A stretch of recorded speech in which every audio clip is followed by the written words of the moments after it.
Hello and a warm welcome to you.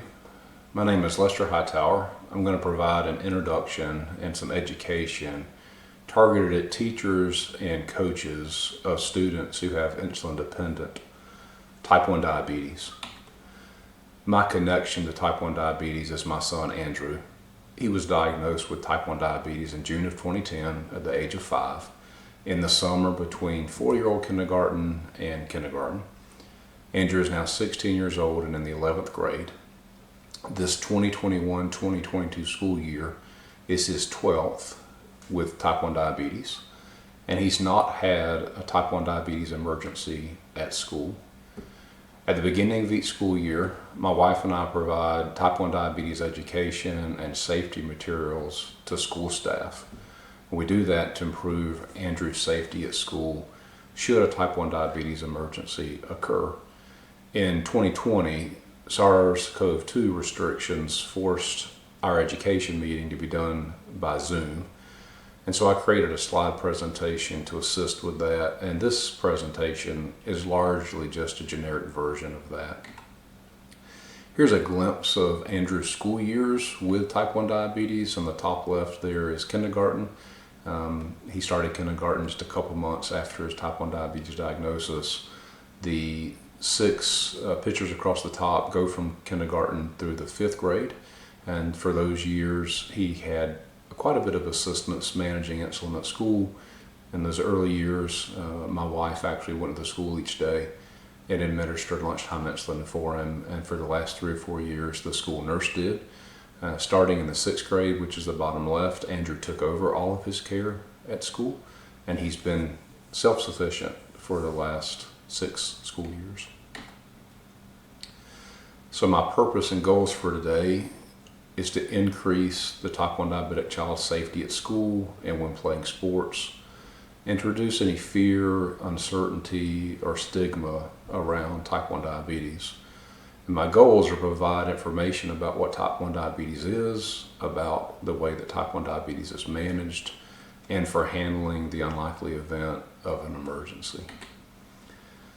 So type 1 diabetes is an autoimmune disease that destroys the body's ability to make insulin, which is a vital hormone for blood sugar control. Severely elevated blood sugar is a hallmark of the disease, and synthetic insulin to lower blood sugar is imperative to sustain life. Healthy bodies tightly regulate blood sugar within a narrow range. Healthy bodies can rapidly place insulin directly into the portal vein, and subcutaneously injected or infused insulin is a poor substitute for that. Poor blood sugar control leads to dire health consequences, therefore excellent control is highly desirable. But insulin is a powerful drug, and the body blindly responds to its command. So I'm going to talk a moment about glucose and insulin metabolism. So dietary carbohydrates, this is carbohydrates that we eat, digest to the simple sugar named glucose, and that enters the bloodstream. In healthy individuals, the pancreas releases insulin in response to glucose entering the bloodstream. Insulin instructs the cells of the body to uptake glucose. The pancreas releases insulin directly into the portal vein, and it lowers the body's blood glucose levels very rapidly. In healthy people, the pancreas will continue to release insulin until the blood glucose level reaches the normal human target of 83 milligrams per deciliter. In type 1 diabetes, the immune system has mistakenly identified the insulin-producing cells of the pancreas as foreign invaders and destroyed them. Insulin can no longer be produced, and the patient is dependent upon injections of synthetic insulin.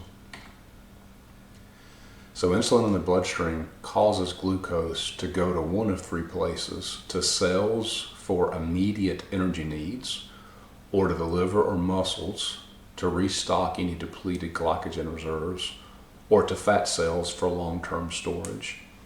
So glucose is stored in the liver and the muscles in a form called glycogen. Glycogen is an energy reserve that can be quickly mobilized to meet a sudden need for glucose. Muscle glycogen is converted in glucose by muscle cells for their own use during strenuous exercise, and liver glycogen is converted to glucose by the liver for use by cells throughout the body. So the liver converts glycogen to glucose in response to the body's needs. But unfortunately for type 1 diabetics, this is the way that process works. First, the pancreas monitors blood glucose levels and releases insulin when blood glucose levels are high. The liver monitors insulin levels and converts glycogen to glucose when insulin levels are low. Therefore, the inability to produce insulin is a double whammy in a type 1 diabetic, because glucose from ingested carbohydrates cannot be taken up by the body due to the lack of insulin. And the liver is also constantly adding glucose from glycogen to the body due to insulin levels constantly being at or near zero. So the dangers of high blood glucose levels are many. High glucose levels are toxic to the body. Acutely, high blood sugar can cause blurry vision, headaches, and other physical discomforts. The kidneys serve as an emergency method for glucose clearance, which can cause frequent urination if the blood glucose is high. So you may have a child in your classroom under your care who has a really high blood sugar. You may see the need for them to frequently use the restroom.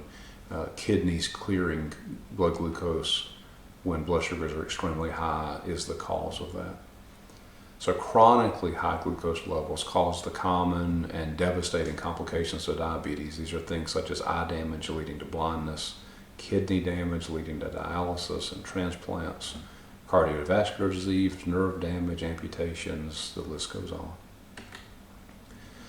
So multiple and daily injection regimens are commonly used to manage type 1 diabetes. Modern science has altered the insulin molecule in useful ways, creating two general classes of insulin. Basal insulins are long-acting, and they're often taken 2 or 3 times per day. And their purpose is to prevent the liver from constantly converting glycogen to glucose. Rapid insulins are short-acting, and they're used to cover meals, in other words, to cover the food that's eaten, and then to rapidly correct unexpected high blood sugars. Most multiple daily injecting insulin regimens consist of 5 to 6 scheduled shots per day, plus any high blood sugar correction boluses that might be needed. Here's a visualization of what a multiple daily injection insulin regimen looks like. What you see here is a time graph starting at 4 a.m. and ending at 8 a.m. Is that right? Yeah, 8 a.m. Sorry. And let's start with basal insulin. So those are drawn here in black, and you'll see the basal insulin here is given at 8 a.m. and 11 p.m. And that sort of low-level basal amount of insulin helps keep the liver's glycogen to glucose conversion in check. And there's 3 other insulin injections shown of rapid-acting insulins drawn in red, and those cover the meals, breakfast, lunch, and dinner. This is a very typical way that multiple daily injections of insulin are given to manage blood sugar in a type 1 diabetic.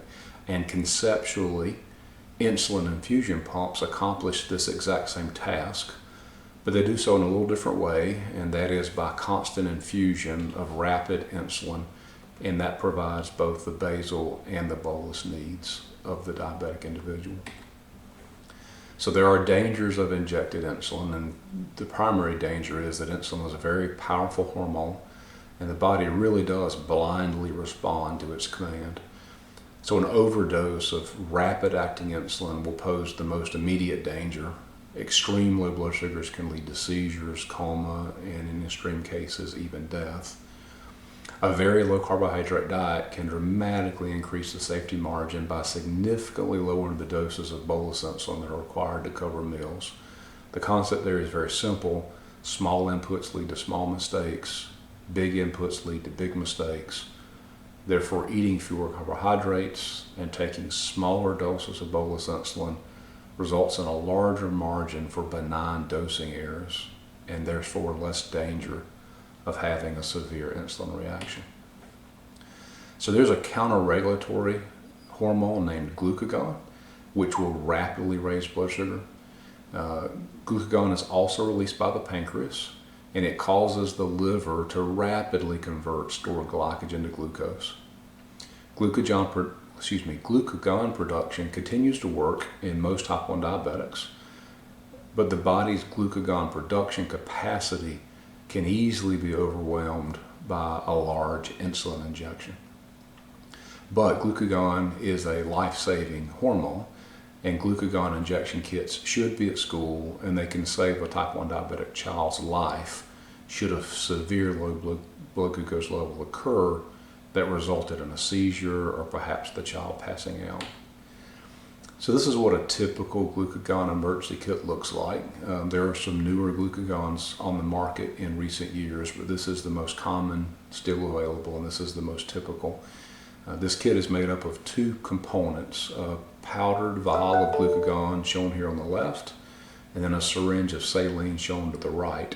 To administer, you inject the saline into the vial, briefly shake the vial in order to mix the powdered glucagon into the solution, and then you withdraw the mixture and inject it into the child, preferably into the child's thigh. There's a really nice 2.5-minute video on YouTube from Cincinnati Children's Hospital that demonstrates how to do this, and I will put this link into the comment section below, in the video description section below, so that you can have a look at this 2.5-minute video. Thank you very much for your time and attention. I hope that this presentation was helpful.